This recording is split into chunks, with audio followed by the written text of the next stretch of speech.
All right, so the Boston Celtics are headed back to the NBA Finals. We saw them get there in 2022, had a disappointing Eastern Conference Finals loss last season to the Miami Heat, and now they are back.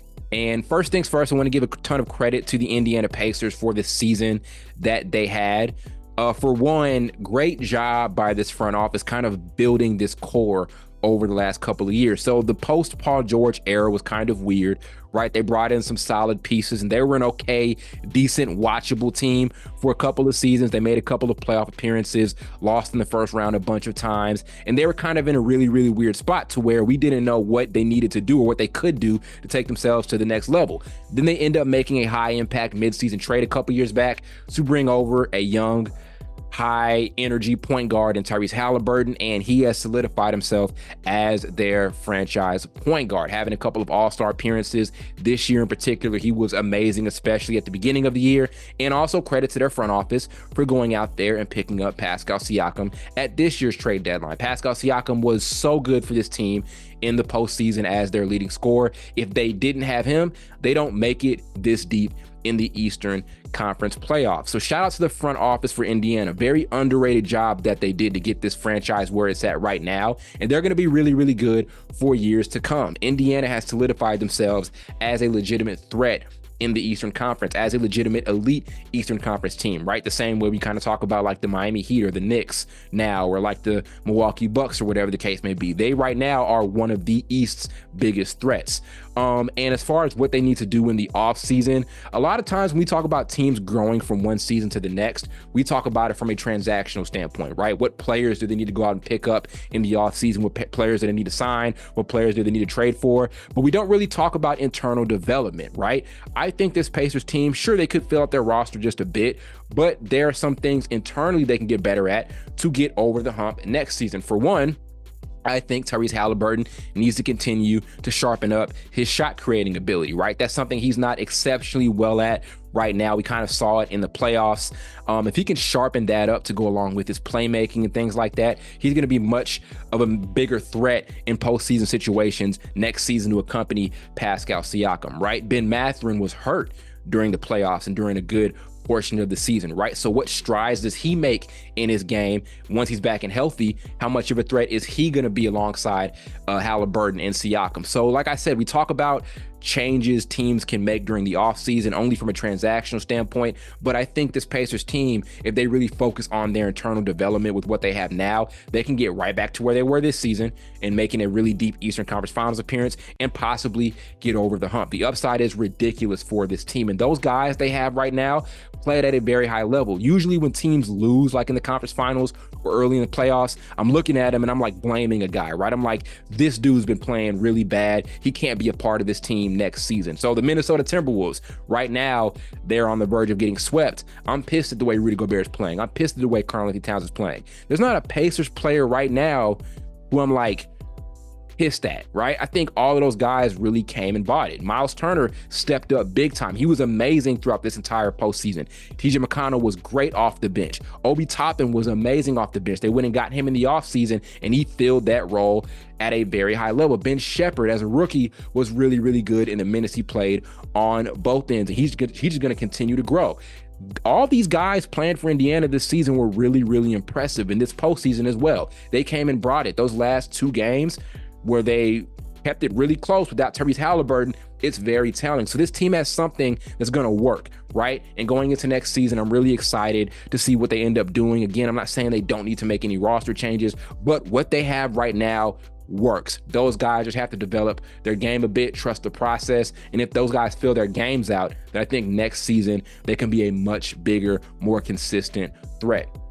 On to the Boston Celtics. Shout out to them.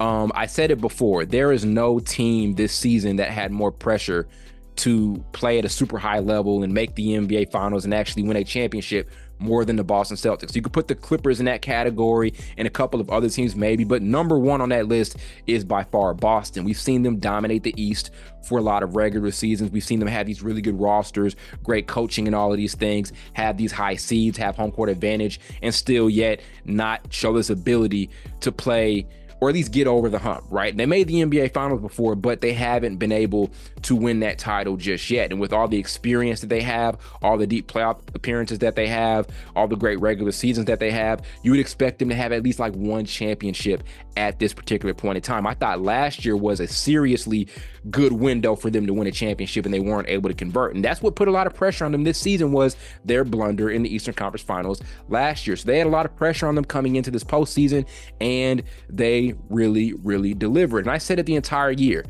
you could feel it. This team is not perfect, but you can feel it. The entire season, the energy with this Celtics team was just different. They played with this kind of reckless abandon that you watched it and you knew that they knew what time it was this season, right? You knew that they understood the pressure. You knew they understood the moment and the situation they're in. They understood that it's championship or bust. And it's always championship or bust, right? When you're on a contender, you're playing to win a title. But the pressure was different this year.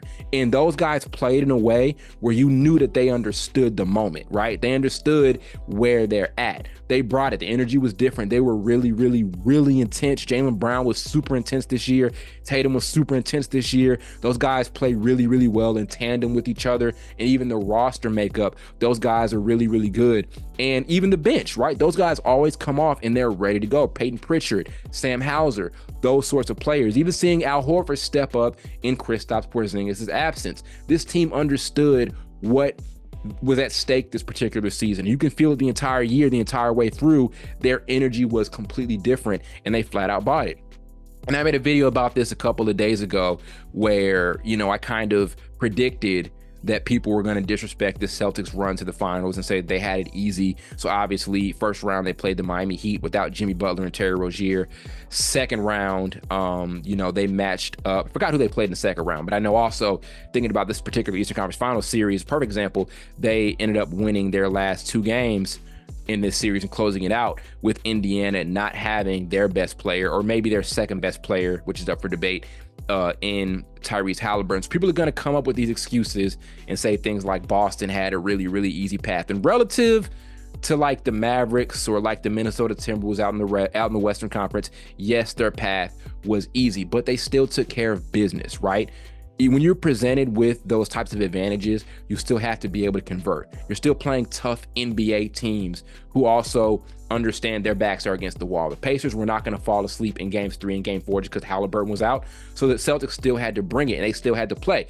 Disrespecting Boston's run, right, and saying that it was a really easy run to the finals is disrespecting the teams they played along the way. The Cavaliers, I forgot it. The Cavaliers in the second round played very hard and very tough when Donovan Mitchell was out those, last couple of games. So in saying that the Celtics had an easy path, we'd be disrespecting those teams that they played along the way. So for them to still convert and still close it out, you got to give them a ton of credit, period, point blank. There's really no way around it. It is a tough process to win and get deep in the playoffs like this and make a finals appearance, right? It's just tough. You have to game plan. There's so much that goes into it. As fans, we can kind of sit back and talk about it, but there's so much that goes into it. You have no choice but to appreciate it. And are other finals runs more difficult than some? Yes, right? So relatively, the Celtics finals run maybe isn't as difficult as other teams we've seen, but still, we have got to respect it. We've got to respect the way they played. They're not perfect. There are still some flaws. Their shot selection down the stretch was pretty iffy tonight, but still, they made it. They played at a high level, and they converted. So amazing stuff here from Boston. I really, really want to see this matchup between them and the Dallas Mavericks, because both of these teams play a very similar style of basketball where they have this super strong perimeter attack. With the Mavs, it's Luka and Kyrie, and with Boston, it's really 4 guys: Drew Holiday, Derek White, Jayson Tatum, and Jaylen Brown. A lot of what's happening is Jaylen Brown and Jayson Tatum are hunting these matchups that are favorable for them, similar to what we see the Mavericks do, and they are making help defenders make a decision. Do we stay home or do we come and help? And they just run a lot of penetrate and kick stuff, and they have guys like Derek White and Drew Holiday who are just great at converting on those open looks. So they run their stuff almost similar to Dallas and how they run their stuff. So you pretty much have, or would have, if the Mavericks are able to close it out, a final series between two teams that play a very identical style of basketball. So we shall see. But shout out to the Pacers for what they were able to do, and for Boston again. To see them convert like this was flat out amazing. It's tough to do those sorts of things. It's tough to close the deal like this, and they were able to do it. Still great fight there from Indy, and the NBA Finals are set out in the Eastern Conference, and things are going to be very interesting if they're able to meet up against the Mavericks. And even if the Timberwolves magically come back, that'll also be a very interesting matchup. So great stuff by the Celtics. Congratulations to that franchise. Congrats to Joe Mazzulla as well. He came into an unexpected situation last year, did the best with what he could. Again, they were disappointing by losing in the Eastern Conference Finals, but to kind of re-up like this and respond like this, it's amazing stuff, right? So great stuff here from the Celtics, and we'll see what ends up happening out in the Western Conference moving forward.